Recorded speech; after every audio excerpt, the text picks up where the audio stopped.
everybody. I'm Stan Zaslavsky from Eagle Vision Property. We're here today with Ben Payne. Welcome, Ben. Thanks, Dan.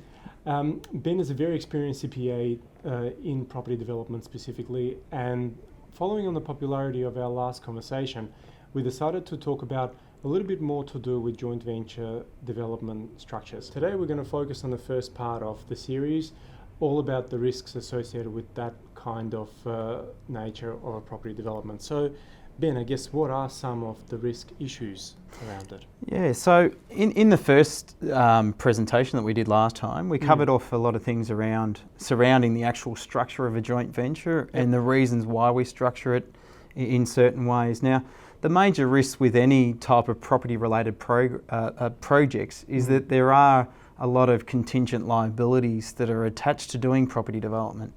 And as a result, we commonly like to, as advisors, we like to make sure that we're covering off on a lot of those risks by neutralising them to a certain degree, by making sure at the end of a project that we deregister or liquidate or vest a lot of the entities that are involved in the development to isolate that risk away.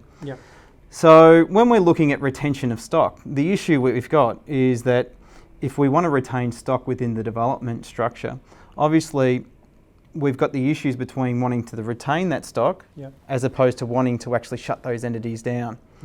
Our preferred strategy when we're looking at the retention of stock is not to actually try to retain stock within the actual structure itself.